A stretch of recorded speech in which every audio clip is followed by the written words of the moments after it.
Minister Gallagher. The Prime Minister promised 100% renewables would deliver the cheapest form of power. The Capacity Investment Scheme is a key part of Labor's reckless energy plan that shifts the costs and risk of wind and solar onto taxpayers. Australian families and businesses are already paying soaring energy prices. If Labor is so confident this is the cheapest approach, it should be able to state the cost clearly and publicly.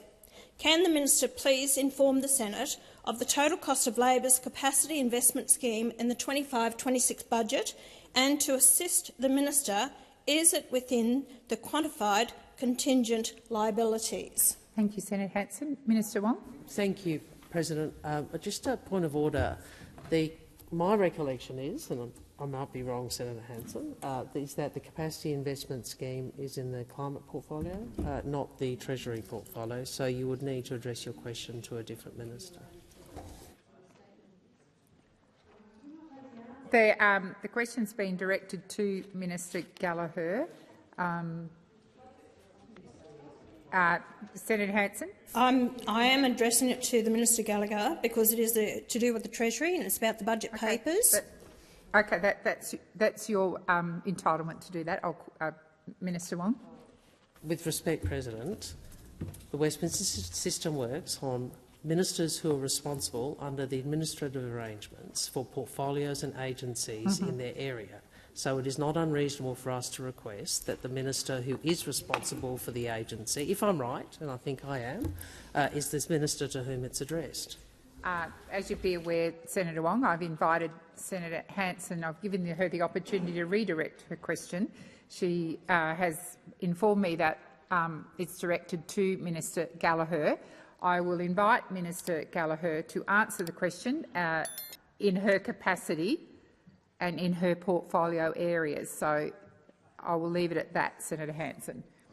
Minister Gallagher. Thank you, President. I'm just wondering, Senator Hanson, if you could repeat the last bit of your question. I just couldn't hear the exact question. I heard contingent liabilities, but just a bit around that.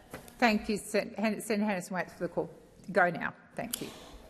The last part of the question is, can the Minister please inform the Senate of the total cost of Labor's Capacity Investment Scheme in the 25-26 budget, and to assist the Minister, it is within the quantified contingent liabilities? Thank you, Senator Hanson. Minister. Thank you. Well, I don't have the budget papers with me, but it would be in the contingent liabilities, and it would probably also feature in the statement of risks as well. So it is fully accounted for. There is a review of the Capacity Investment Scheme that's currently underway, but the costs associated with it, and I'm happy to come back and provide. I don't have that document in front of me, sorry, Senator Hanson, but I'm very happy to provide that number to you. But it is accounted for and was accounted for in my EFO, and it has been an important part. If you talk to big emitters, it has been an important part of our response to addressing climate change, to reducing emissions and to supporting the economy as that transition occurs. It's a worldwide energy transition that's happening, and we have to respond to it. I know there's different views about. Thank you, Minister. The time for us. I beg your pardon. Oh, I was going to say, obviously just getting started. When we came to government, 24 out of 28 of the ageing coal-fired power stations had announced they were closing within the decade. 8 had already closed, including Hazelwood, because they were old and at the end of their lives. And so rebuilding the energy grid and supporting big emitters with reducing their emissions is a necessity. We have to provide an energy grid that works for the future, and the reality is the infrastructure we had, the policies we had that were under the former government weren't delivering that change, and the government has worked across the economy to support that transition. I will come back on the exact figure. The review is underway and the books do account for it. Thank you, Minister. Senator Hanson, first supplementary. Thank you very much. Well, Minister, I'm very happy to hear that you intend to give me those figures on the capacity investment scheme, because the Labor's capacity investment scheme listed in the budget papers as not for publication. So, Minister, you are keeping the true cost of Labor's 100% wind and solar energy strategy a secret from the Australian people. Well, you've just told me you're quite happy to give me the figures, and I want those. That's wonderful. So, if you're not going to come up with it and under the budget papers, if it's supposed to be, thank you, Senator not for Hanson. publication, your why? Time has expired. Minister Gallagher. Thank you. And I was trying to assist Senator Hanson. I answered your question. It is factored into the budget. It is contained in the contingent liabilities. There is a review underway. Where figures are commercially sensitive, we can't release them, but I am happy to provide you with whatever information I can around the capacity investment scheme. 23 capacity investment scheme agreements have been executed with projects representing 7 gigawatts of capacity, and negotiations are continuing with 33 projects. The CIS, the capacity investment scheme, is delivering at least 40 gigawatts of new renewable and clean dispatchable capacity to replace capacity from the ageing and increasingly unreliable coal plants, as well as place downward pressure on electricity prices and help deliver the Australian government's renewable energy target by 2030. Thank you, Minister. Senator Hanson, second supplementary. Thank you very much. Minister, I'm asking you to tell us how much it's costing the taxpayers with this for wind, solar and batteries. That's what we have to know. Is it 50 billion, 60 billion? How much is it costing the taxpayers? Why are you keeping the secret from the taxpayers? Because they're footing the bill for this. The taxpayers have a right to know. Now, you said you'd give me figures, so I'd be interested to see what figures you intend to give me.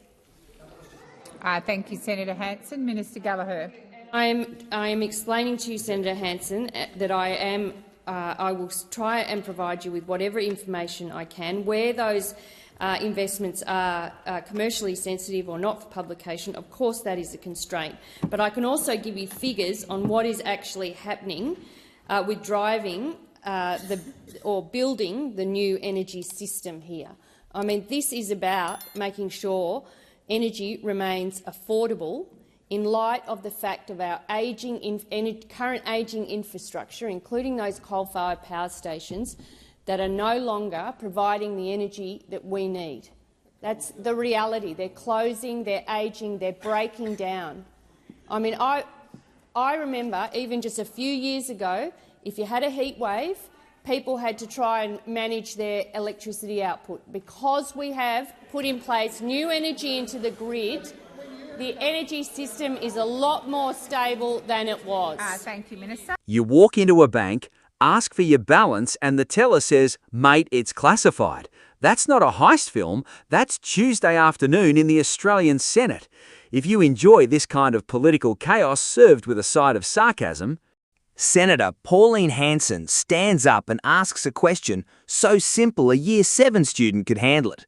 How much does the capacity investment scheme actually cost the federal budget?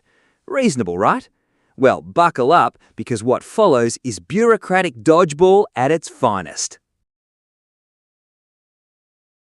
First, a procedural scuffle breaks out. Senator Penny Wong pipes up with a point of order, essentially saying, "Wrong minister, mate. Try climate, not finance." Think of it like calling customer service about your internet bill and getting transferred 4 times before someone admits they have no idea either. The President of the Senate steps in, rules in Hanson's favour, and the question stands. Round 1 to accountability. Enter Minister Katie Gallagher, who handles this like a poker player holding a weak hand. She admits she does not have the exact figure on her, but assures everyone it is tucked safely inside something called contingent liabilities and the statement of risks. Translation, it is in there somewhere, trust us. She promises to follow up in writing later. Sound familiar? It is the political equivalent of the checks in the mail. First, a procedural scuffle breaks out. Senator Penny Wong pipes up with a point of order, essentially saying, "Wrong minister, mate. Try climate, not finance." Think of it like calling customer service about your internet bill and getting transferred 4 times before someone admits they have no idea either. The President of the Senate steps in, rules in Hanson's favour, and the question stands. Round 1 to accountability. But here is where it gets genuinely important, so stay with me. Gallagher drops real numbers.